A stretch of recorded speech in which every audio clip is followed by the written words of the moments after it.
여러분 안녕하세요. 오늘부터 우리가 다니엘 11장을 이제 연구를 하도록 하겠습니다.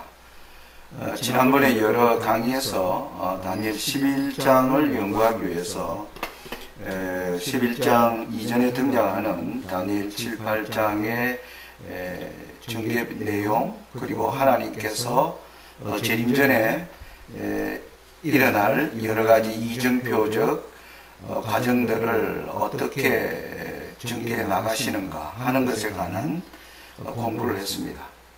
자, 다니엘 11장 연구가 왜 중요한가? 그 이유는 다니엘 10장, 11장, 12장은 고레스 3년에 다니엘이 받은 이상의 경험을 함께 공유하는 이 세 장으로 나누어져 있지만은 사실 하나로 이루어진 내용으로 구성되어 있습니다. 그래서 다니엘 10장에는 11장의 이상을 받게 된 배경, 그리고 이상을 받은 다니엘의 경험이 기록되어 나오고요. 그리고 다니엘 11장과 12장에는 마지막 이제 결론이라고 그럴까요? 다니엘이 이상을 다 받은 이후에 하나님께서 특별히 다니엘에게 주시는 말씀을 12장을 통해서 다니엘서는 마치게 됩니다. 자, 그러면 다니엘 11장 연구의 중요성은 다니엘 10장의 배경을 이해하는 것이 그래서 중요하다. 여러분, 다니엘 10장을 보시면 곧 그 내용을 보겠습니다만은 다니엘이 큰 전쟁에 관한 것을 깨닫고, 다니엘이 이게 마음에 굉장히 부담이 되면서 다니엘이 3일간 깊이 금식하며 하나님께 그 문제를 위하여 기도하며 또 그 이상에 관한 모든 내용을 깨닫게 되기를 바라면서 간절한 마음으로 하나님께 나아가는 경험이 등장을 합니다. 다니엘의 이러한 기도에 응답하기 위하여 사실 하늘에서는 하나님께서 가브리엘 천사를 즉시 파송하셨지만은 사단의 군대가 가브리엘이 가는 것을 막아서 결국 21일 동안 가브리엘이 그 사단의 무리들의 이 막는 지경에서 통과해 나가지 못하는 가운데 대군 미가엘의 등장으로 다니엘에게 이 이상을 깨닫기 위해서 왔다라는 기록이 나옵니다. 그것은 뭐냐면 이 이상을 두고 큰 전쟁, 하늘의 사단과 그리스도 간에 이 이상의 주어짐과 깨달음에 관한 큰 전쟁이 있었다는 것. 그것만 보더라도 이 이상이 얼마나 중요하고 또 우리가 이것을 깨닫는 것이 우리의 신앙에 얼마나 큰 도움이 되는가 하는 것을 이해할 수가 있겠습니다. 자, 이러한 내용을 생각하면서 우리 다니엘 10장을 보시면요, 전반부를 읽어보겠습니다. 바사왕 고레스 3년에 한 일이 벨드사살이라 이름한 다니엘에게 나타났는데 그 일이 참되니 곧 큰 전쟁에 관한 것이라. 다니엘이 그 일을 분명히 알았고 그 이상을 깨달으니라. 그때 나 다니엘이 세 일의 동안을 슬퍼하며 세 일에가 차기까지 좋은 떡을 먹지 아니하며 고기와 포도주를 입에 넣지 아니하며 또 기름을 바르지 아니하니라.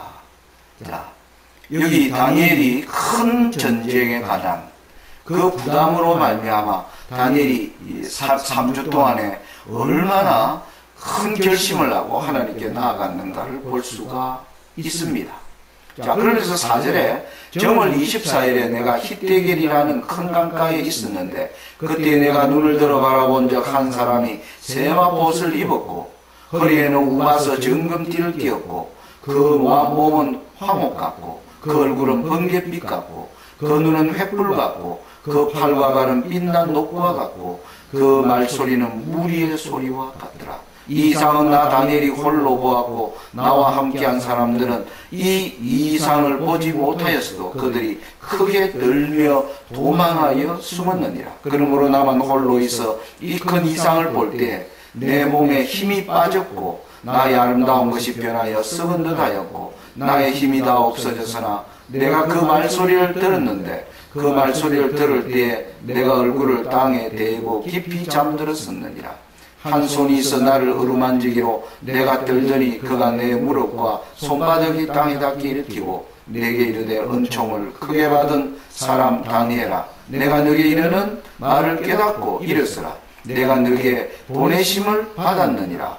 그가 내게 이 말을 한 후에 내가 떨며 이르으매 그가 내게 이르되 다니엘아, 두려워하지 말라. 너가 깨달으려 하여 너 하나님 앞에 스스로 겸비케 하기로 결심하던 첫날부터 너가 거기 바사국 왕들과 함께 머물러 있더니 나 군장 중 하나 미가엘이 와서 나를 도와주므로 이제 내가 만일에 너 백성에 당할 일을 깨닫게 하러 왔노라.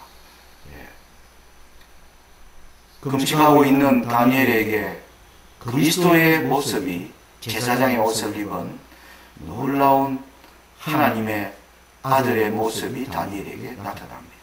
다니엘이 그 장면을 보자 거룩한 하나님의 임재 앞에 감당할 수가 없어서 그가 죽은 듯 같이 그가 힘이 쓰러져 없을 때에 바로 하나님께 보냄을 받은 그 천사의 힘을 빌어서 다니엘이 일어나는 장면입니다.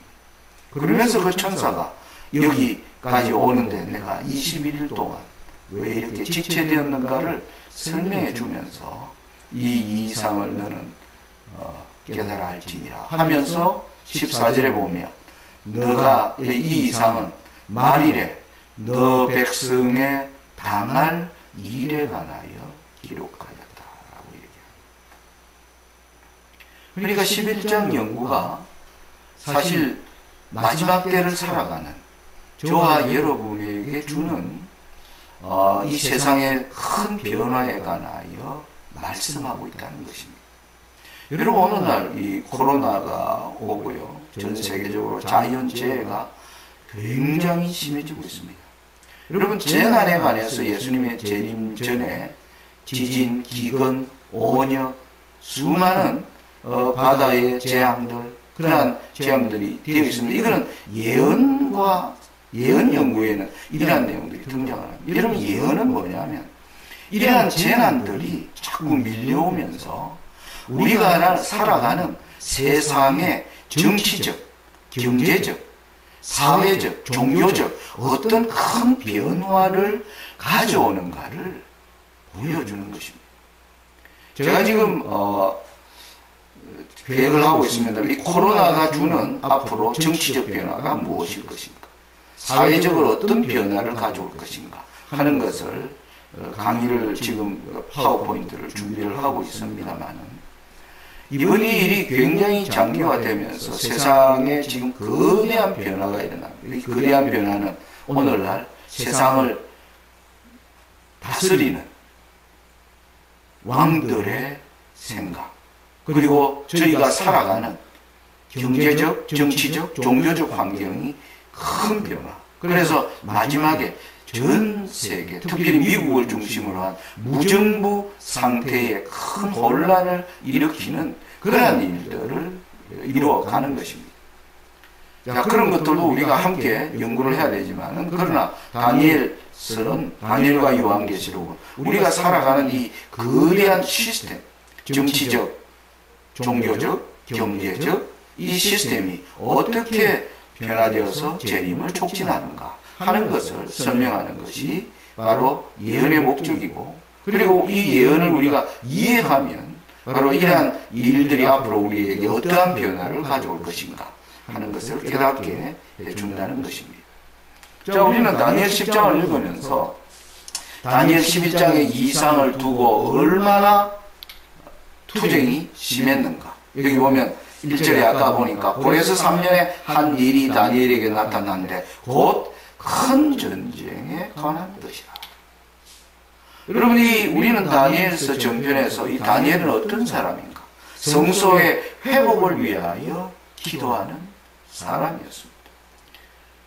그가 예루살렘이 황폐되어 있는 가운데 그는 바벨론에서 포로로, 물론 바벨론의 총리로, 그리고 그 바벨론이 망하고 나라는 메대와 바사로 바뀌었지만 여전히 하나님의 성소는 황폐화되어 있는 가운데 이 회복을 위하여 하나님의 나라의 회복, 하나님의 이름이 땅에 떨어진 것에 관하여 그것을 위하여 금식하며 기도하는 참으로 경건한 사람의 모본이라고 할 수 있겠습니다. 이 다니엘에게 다니엘이 받은 바 이상들은 여러분 다니엘 8장 11절로 12절에 보면 이 작은 뿔이 스스로 높아져서 군대의 주제를 대적하며 그에게 매일 드리는 제사를 제하여 버렸고 그의 성소를 걸었으며 범죄함을 인하여 백성과 매일 드리는 제사가 그것에게 붙임 바 되었고 그것이 또 진리를 땅에 던지며 자유로 행하여 형통하였더라.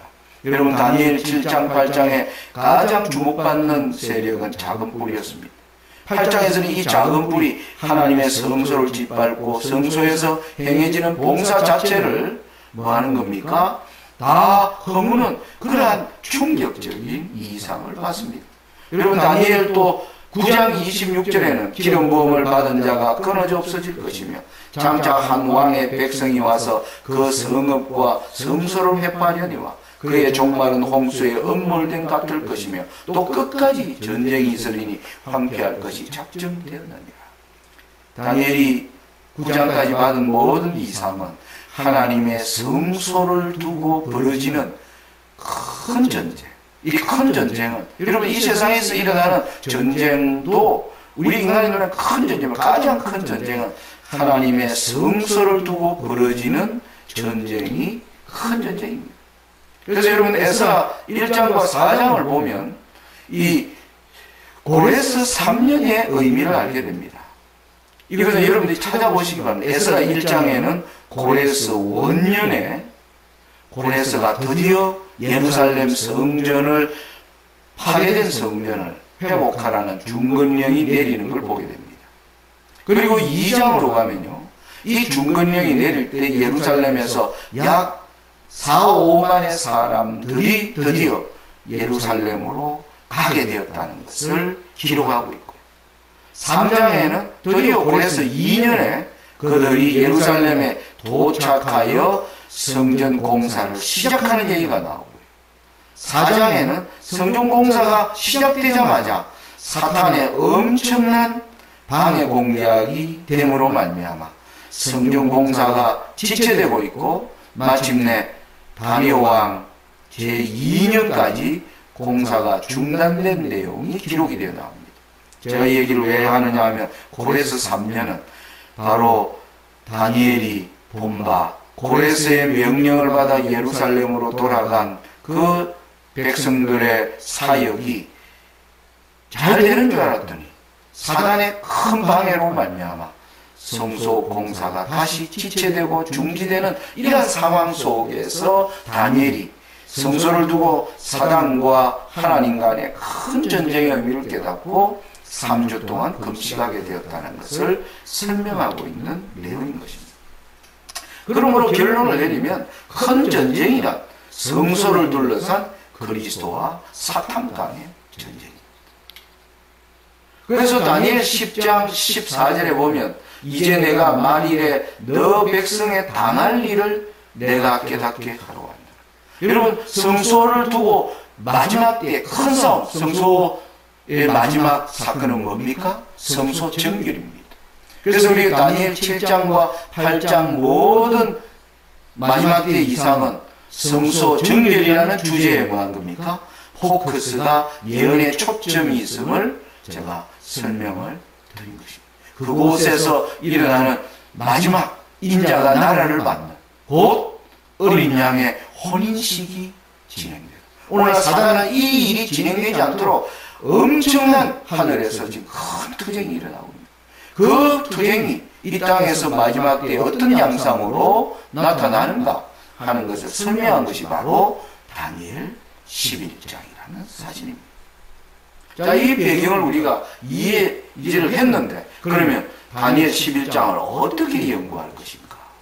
다니엘 11장은 45절까지 되어 있는데 사람들이 굉장히 난해하다라고 느끼고 있습니다. 물론 다니엘 7장, 8장, 9장도 난해합니다만은 그러나 다니엘 7장, 8장, 9장은 뭔가 시대적으로 사자, 고음표 전혀 다른 세력들이 등장하는 것을 무대에 하나하나 주인공들이 등장하는 것을 분명히 알도록 전개되어 있는데 다니엘 11장은 그런 식으로 전개가 되어 있지 않는 것처럼 보이는 것입니다. 여러분 사자, 보험, 표범, 열불가지, 짐승, 자금 정체가 다른 것입니다. 그래서 정체가 다르기 때문에 순서대로 연구를 하면 되는데 다니엘 11장은 이제 우리가 보겠지만 북방왕이라 그냥 북방왕만 등장하는 겁니다. 남방왕도 등장하는데 남방왕은 간헐적으로 등장하고요. 북방왕은 계속 등장하는데 이게 세력이 어떻게 달라지는가를 첫째는 그게 설명하기가 어렵게 되어 있습니다. 그리고 또 거기에 나오는 단어나 문장들이 굉장히 난해한 것입니다. 자, 내용에 등장하는 단어의 난해성. 그리고 또 두 번째는 어려운 이러한 단어들을 번역하는데 나타나는 또 난맥상이 있습니다. 여러분 그 말이 무슨 말이냐 하면은 여러분 고대 언어로 된 히브리어를 현대어로 번역. 여러분 지금은 우리나라가 사람들이 쓰는 여러분 예를 들어서 한글 사전 단어가 몇 글자인 줄 압니까? 약 50만 단어가 있습니다. 영어 단어도 70만 단어. 그렇게 오늘날 사람들이 쓰는 단어들을 풀이한 사전을 보면 그렇게 많은 단어가 있어요. 그런데 고대 사회에 쓰는 단어량은 몇천 개밖에 되지 않습니다. 만 개도 되지 않습니다. 그러니까 단어 하나가 가지는 이 단어 속에 많은 의미들이 숨어 있는 것입니다. 이게 고대 용어를 어떻게 풀어야 되는가? 오늘날 현대 용어로 설명할 때 어떠한 단어로 적절하게 설명할 수 있는가 하는 그러한 문제가 또 하나는 이걸 번역하는 사람이 그 내용을 이해하고 번역하면 좀 쉽겠죠. 그런데 다니엘 11장의 이 이상을 해석하지 못하는 가운데서 그 단어를 번역하다 보니까 더 어려운 난맥상이 등장하는 거예요. 이게 다니엘 11장이 안 그래도 어려운데 그것을 더 난감하게 만드는 요소가 여기에 있다는 거예요. 그리고 다니엘서의 시작, 다니엘 11장의 시작은 바사부터 시작해서 마지막 때까지 약 2500년간의 역사를 관통하는 그러한 내용으로 구성되어 있는데 거기에 시대적 구분을 나타내는 아까도 말씀드렸지만 사자, 보험, 표범, 열불 가진 짐승, 작은 불 시대적 구분이 있습니다. 다니엘 8장에도 수양, 수염소, 내불, 작은 불 시대적 구분이 있는데 다니엘 11장은 이런 구분 없이 역사의 흐름을 설명하고 있기 때문에 굉장히 어려운 것이 사실입니다. 여러분 저 개인적으로 다니엘 11장을 연구하려고 시도한 적이 있습니다. 저는 26살에 영어를 배우러 갔다가 영학원의 목사님을 통해서 저는 예언을 배웠고 예언을 통해서 우리 SK 교회가 참된 진리를 가진 교회이며 그리고 참된 예언의 신을 가진 교회임을 알게 되고 교인이 되었습니다. 그 이후에 다니엘서와 요한계시록을 연구하면서 가장 난해하다고 생각되는 다니엘 11장을 연구하기를 굉장히 원했습니다. 그런데 그걸 연구할 수 있는 기초가 기반이 마련되어 있지, 교회가 기반이 마련되어 있지 않은 것을 이후에 알게 되었습니다. 첫째, 다니엘 11장에 대한 활발한 연구가 교회 가운데 없었습니다. 저도 교회를 다니는 많은 목사님들을 만났지만 목사님들도 이 다니엘 11장 연구를 위해서는 굉장한 준비가 있어야 되는데 그 준비들이 미흡한 것을 보게 되면서 이게 어떤 누구에게 배울 것이 아니라 정말 연구를 하려면 스스로 목마른 자가 우물을 파야 하는 것처럼 이걸 개인적 연구를 해야 할 필요를 느끼게 되었습니다. 그런데 제 자신도 오랫동안 아무리 접근하려고 해도 다니엘 11장의 전편에 대한 내용을 깨닫기는 정말 난감했습니다. 그러다가 어느 날 제가 중국에 1995년부터 2008년까지 14년간 중국에서 작업 저는 이 자급 선교사를 했습니다. 제 사업을 하면서 직접 교회를 만들며 섬기는 일들을 해왔는데 그 기간 동안에 다니엘 11장을 연구하기 위해서 하나님 이걸 어떻게 연구하면 되겠습니까? 하는 간절한 기도를 드리게 되었습니다. 그때 제가 보게 된 것이 여러분 잘 아시는 마태복음 24장 15절에 이런 말씀이 나옵니다. 멸망에 가증한 것이 거룩한 곳에 선 것을 보거든 그러놓고 잃는 자는 깨달을진저. 이 말씀이었습니다. 잃는 자는 깨달을진저. 그 말씀이 제 마음속에 크게 다가왔습니다. 그래서 제가 이거 읽으면 깨닫는 건가? 그래서 제가 하나님 기도해, 하나님 읽는 자는 깨닫는다고 했으니까 제가 무슨 내용인지 모르겠지만 열심히 읽어보겠습니다. 여러분 자꾸 읽으면 그 해석은 할 수 없어도 그 전체적 문단의 흐름이 눈에 잡히기 시작하는 것이고 제가 50번, 100번을 읽으면서 하나님께서 제 눈에 내용들을 풀 수 있는 중요한 단서들이 있음을 보게 되었습니다.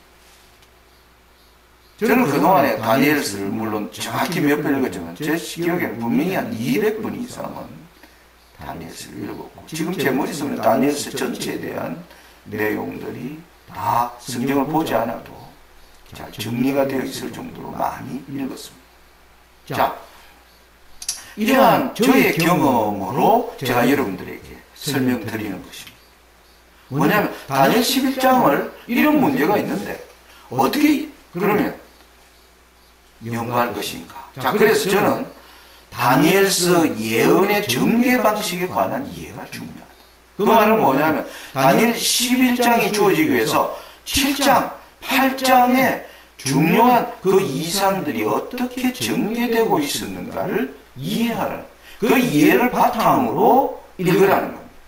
그리고 단어보다는 문장의 맥을 자꾸 읽게 되면 파악하게 됩니다.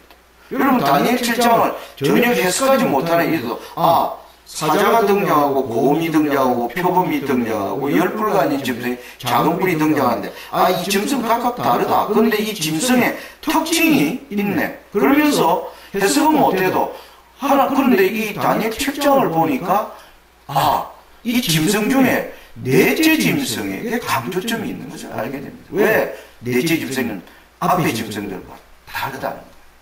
그리고 넷째 짐승에게는 열뿔이 있는데 그 중에 열뿔에서 올라오는 작은 뿔을 설명하기 위해서 다니엘 7장이 기록되어 있음을 해석은 못해도 문장의 맥을 발견할 수 있다. 이런 방식으로 11장을 이해하는 것입니다.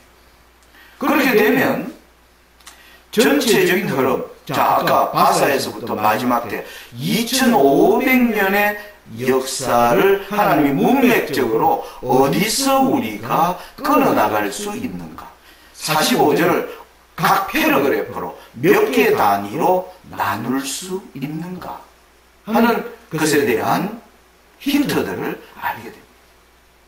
그리고 또 하나 중요한 것은 예언은 순서를 따라 기록되어 있다는 거예요. 2500년의 역사에 차례대로 여러분 다니엘 7장 8장은 뒤죽박죽 되어 있지 않습니까?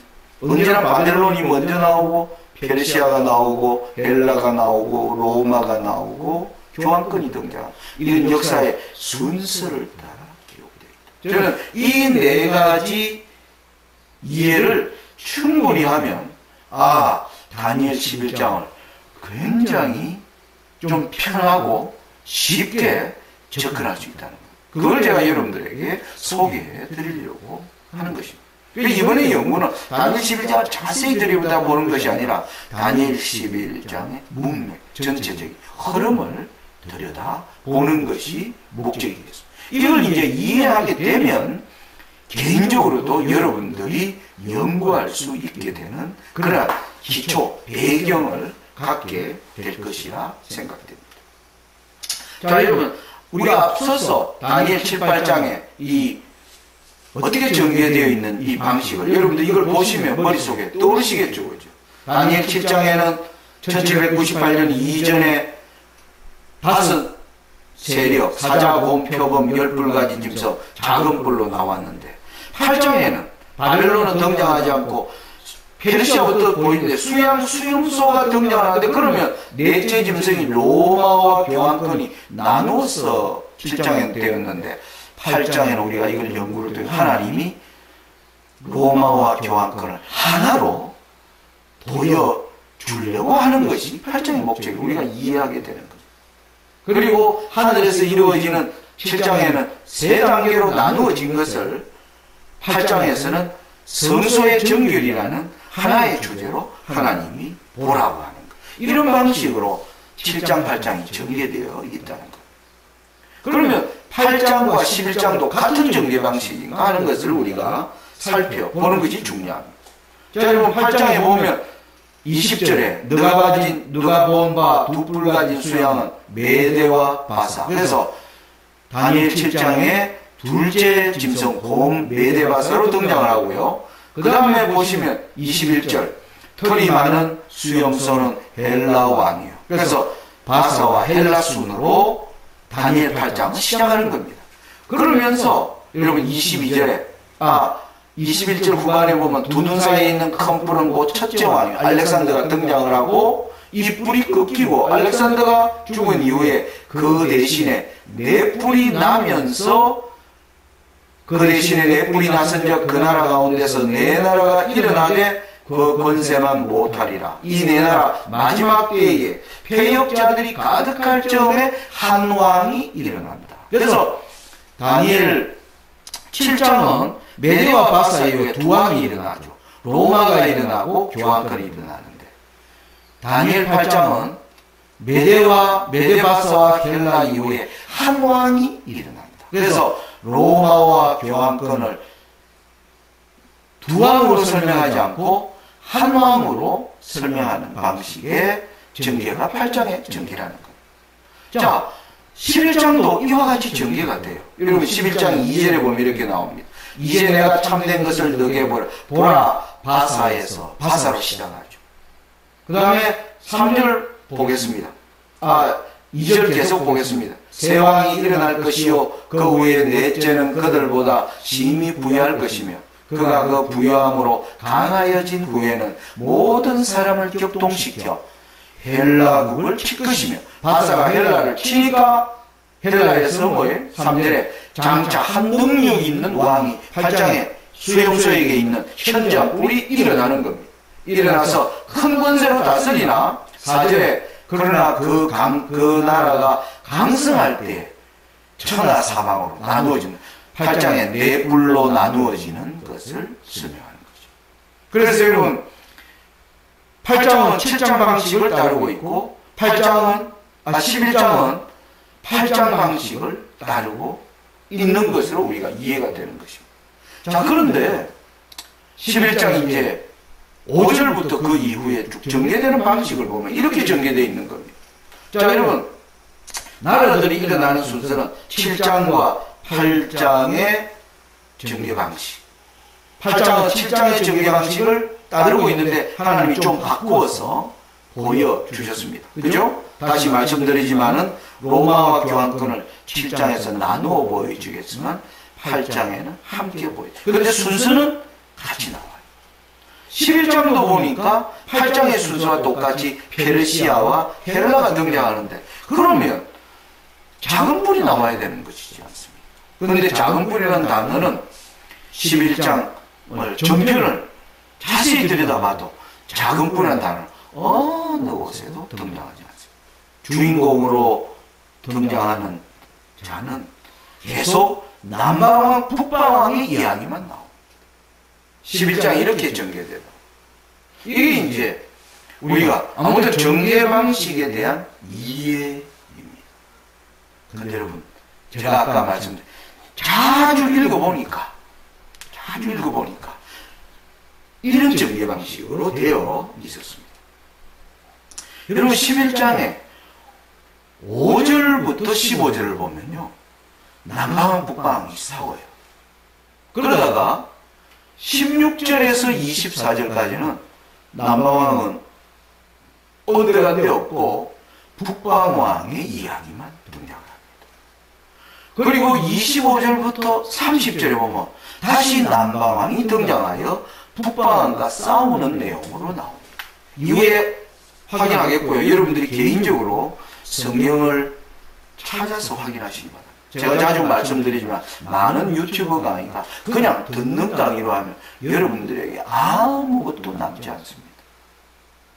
이 내용을 참고로 여러분들이 직접 읽으면서 확인하셔야 여러분에게 정말 성경에 대한 중요한 지식의 자산이 분명히 된다는 사실입니다.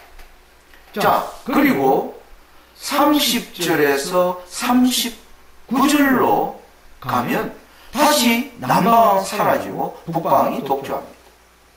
그리고 40절부터 다시 남방왕이 등장합니다. 40절에. 그리고 다시 싸워요. 그리고 41절부터 마지막까지 보면 북방왕이 독주하는 장면으로 기록되어 있다는 거예요. 여러분, 그러면 우리가 이제 다시 이 도표를 완성해 볼 수 있어요. 다니엘 7장 8장의 전개 방식에서 11장은 작은 뿔이 등장해야 되는데 11장의 작은 뿔은 사실 누구다? 북방왕임을 알 수 있는 거죠. 하나님이 7장에는 나누어서 보여주었다가 8장에는 합해서 보여주고 11장에는 북방왕으로 설명하는데 남방왕과 계속 싸우는 북방왕으로 하나님께서 무대의 장면들을 바꾸면서 우리에게 역사를 보는 뭐예요? 다양한 시각을 가지라. 여러분, 역사를 보는 외눈박이 시각, 한눈으로 보면 정말 역사를 볼 수가 없습니다. 여러분, 제가 가장 무서운 사람이 책 한 권 읽고요, 그 책이 최고라고 생각하는 사람들을 저는 살아오면서 여러 번 만났습니다. 그 사람은 오로지 자기가 읽은 책, 예를 들어서 음모론, 제가 어느 날 그림자 정부라는 책을 3권을 아주 철저히 읽은 사람을 만난 적이 있어요. 그 사람은 그 그림자 정부를 통해서 세상을 움직이는 그림자 세력에 관하여, 그래서 그분은 끊임없이 음모설에 계속 집착해 말을 해도 통하지 않습니다.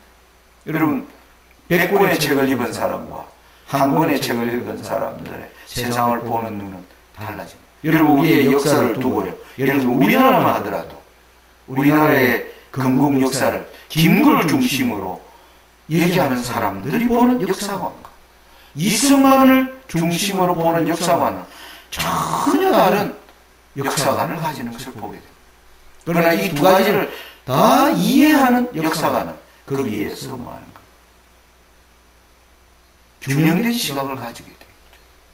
그런데 이 역사를 예를 들어서 한국 사람이 전혀 아닌, 여러분 1980년대 우리 광주에서 광주 사람들은 민주화 혁명이라고 얘기해요. 어떤 사람은 광주 사태라고 얘기해요. 전혀 역사를 보는 시각이 달라지는 거죠. 그런데 전혀 대한민국 사람이 아닌, 전혀 객관성이 없는, 전혀 다른 사람이 역사를 쓴다면 또 다른 시각이 등장하는 것입니다. 제가 유럽의 역사를 유럽 사람이 쓰는 것과 미국 사람이 쓰는 것과 또 전혀 유럽 사람이 아닌 일본 사람이 쓴 유럽의 역사는 상당히 보는 시각이 달라지는 것입니다. 그것은 균형된 시각입니다. 여러분, 예수님의 생애를 두고 마태가 본 방식, 마가가 보는 방식, 누가가 보는 방식, 요한이 보는 방식, 우리가 자세히 들여다보면 조금씩 그것을 설명하는 방법이 다른 것을 보게 됩니다. 이것을 다 종합하면 그 하나의 장면에 대한 정확한 전체적인 그림을 잘 이해할 수가 있게 되는 것입니다. 이러한 관점으로 다니엘서가 이제 전개되고 있다는 것을 이해하면서 우리가 앞으로 이 내용들을 이제 좀 자세히 살피도록 하겠습니다. 자, 이 말씀을 읽고 오늘 강의를 마칩니다. 말씀의 깨달음에 혼란이 있는 사람들, 적 그리스도의 의미를 알지 못하는 사람들은 분명히 그리고 틀림없이 적 그리스도의 편에 서게 될 것이다. 이제는 우리들이 이 세상과 동화될 시간이 없다. 다니엘과 함께 자기 운명의 시간과 장소에 서 있어야 한다. 다니엘과 요한의 예언들을 모두 깨달아야 한다. 이 책들은 서로를 해석하고 있으며 모든 사람들이 다 깨달아야 할 진리들을 다니엘과 계시록은 세상에 주고 있다. 이 예언들은 낱낱이 세상에 증거되어야 한다. 20세기가 시작되는 그 1900년, 바로 엘렌 G 화이트는 거대한 시대적 변화가 일어나는 한 세기가 바뀌어지는 때에 이러한 말씀을 우리에게 주고 있습니다. 여러분, 이제 우리가 이러한 내용을 이해를 바탕으로 다음부터 다니엘 11장의 이제 내용들을 함께 살피도록 하겠습니다. 감사합니다.